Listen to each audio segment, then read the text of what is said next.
ഒന്നുമില്ലാത്ത അവസ്ഥയിൽ നിന്നും എങ്ങനെ എന്തെങ്കിലും ഒന്നുണ്ടായി? ഇത് വിശദീകരിക്കാൻ അവർക്ക് സാധിച്ചില്ലെന്ന് മാത്രമല്ല, അതിനുവേണ്ടി കഷ്ടപ്പെട്ടു ഒരുപാട്. നിരീശ്വരവാദികൾ അതിനുവേണ്ടി ഒരുപാട് കഷ്ടപ്പെട്ടു, വല്ലാതെ വിയർത്തു. ഏതുവരെ ചോദിച്ചാൽ ഒരു പുസ്തകം തന്നെ ഇറക്കി. ആ പുസ്തകത്തിന്റെ പേര് യൂണിവേഴ്സ് ഫ്രം നത്തിങ് എന്നാണ്. ഒന്നുമില്ലായ്മയിൽ നിന്നും പ്രപഞ്ചം. നല്ല ഒരു പുസ്തകമാണ്. അപ്പൊ നമുക്കൊക്കെ സന്തോഷായി. ഒരുപാട് നൂറ്റാണ്ടുകളായി ഖുർആൻ ചോദിക്കുന്ന ഒരു ചോദ്യമുണ്ട്, അം ഖുലിഖൂ മിൻ ഗൈരി ശൈഇൻ, നത്തിങ്ങിൽ നിന്നും എങ്ങനെ എല്ലാം ഉണ്ടായി എന്ന ഒരു ചോദ്യത്തിന് ഇതാ ഒരു ഉത്തരം കിട്ടാൻ പോവുകയാണ്. നിരീശ്വരവാദികൾ അതിന് ഉത്തരം പറയാൻ പോവുകയാണ്. അതും ഇവിടെയുള്ള ഏതെങ്കിലും പീഡിയക്കോലായിലുള്ള ഏതെങ്കിലും നിരീശ്വരവാദിയല്ല.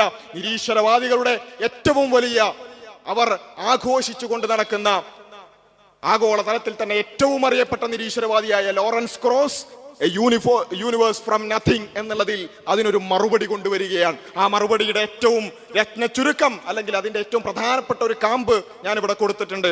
അദ്ദേഹം അതിൽ പറഞ്ഞ കാര്യം നിങ്ങൾ എല്ലാവരും ശ്രദ്ധിക്കണം. വളരെ സിമ്പിളായി മനസ്സിലാക്കാൻ പറ്റുന്ന ഒരു കാര്യമാണ്. ഒന്നുമില്ലായ്മയിൽ നിന്നും പ്രപഞ്ചം ഉണ്ടാകുമെന്ന് നിരീശ്വരവാദികൾ ഇതാ തെളിയിക്കാൻ പോവാൻ. എന്താ അവർ പറയുന്നത്? ലോറൻസ് ക്രോസ് പറയാൻ, once you have some energy, using quantum rules and Dirac's equation, you can create mass out of nothing. ശരിക്കും നിങ്ങൾ എല്ലാവരും മനസ്സിരുത്തിയത് വായിക്കണം. ഒന്നുമില്ലായ്മയിൽ നിന്ന് എങ്ങനെ എന്തെങ്കിലും ഒന്ന് ഉണ്ടായി എന്നുള്ളതിനുള്ള ഉത്തരമാണിത്. once you have some energy, കുറച്ച് എനർജി ഉണ്ടെങ്കിൽ, യൂസിങ് ക്വാണ്ടം റൂൾസും അതുപോലെ തന്നെ ഡിറാക്സ് ഇക്വേഷൻ ഒക്കെ ഉപയോഗിച്ചുകൊണ്ട് നിങ്ങൾക്ക് മാസ് ഉണ്ടാക്കാൻ സാധിക്കും. എന്തെങ്കിലും ഒരു പ്രശ്നം ആർക്കെങ്കിലും തോന്നുന്നുണ്ടോ? ഇത് വായിച്ച് ഇനി അതിന്റെ മലയാളം കാണണമെന്നുണ്ടെങ്കിൽ ഒന്നുകൂടി കാണിച്ചു തരാം.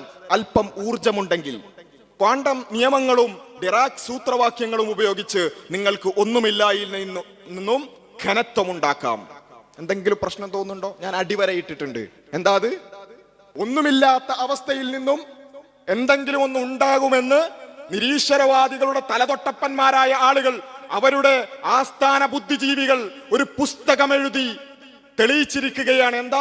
ഒന്നാമത്തെ വാചകം നോക്കുക, ആ വാചകത്തിന്റെ തുടക്കം നോക്കുക. നമുക്ക് എന്താ വേണ്ടത്? ഒന്നുമില്ലാത്ത അവസ്ഥയിൽ നിന്നും എന്തെങ്കിലും ഉണ്ടായി കിട്ടണം. മൂപ്പര് പുസ്തകം എഴുതി, ഒരു വലിയൊരു പുസ്തകം എഴുതി തെളിയിച്ചിട്ടുള്ള കാര്യ. അല്പം ഊർജം ഉണ്ടെങ്കിൽ, അല്ലെ, നമ്മൾ ഇച്ചിരി ഊർജം ഉണ്ടെങ്കിൽ ബാക്കി നമ്മൾ ശരിയാക്കി തരാം. കുറച്ച് ഊർജമുണ്ടെങ്കിൽ പിന്നെ ഇങ്ങനെ കുറച്ച് ഇക്വേഷനും അതുപോലെ തന്നെ ക്വാണ്ടം സമവാക്യങ്ങളൊക്കെ ഉപയോഗിച്ചുകൊണ്ട് നമുക്ക് എന്ത് ചെയ്യാം? മാസ് ഉണ്ടാക്കാം. പ്രിയമുള്ളവരെ, ഈ നത്തിങ്, ഒന്നുമില്ലായ്മ എന്ന് പറഞ്ഞാൽ എന്താ? ഒന്നുമില്ലായ്മ എന്ന് പറഞ്ഞാൽ ഒന്നുമില്ലാത്ത അവസ്ഥയാണ്. അവിടെ എനർജി ഉണ്ടാവോ? അവിടെ ഊർജം ഉണ്ടാവോ? ഊർജം ഉണ്ടെങ്കിൽ അത് ഒന്നുമില്ലായ്മയാണോ?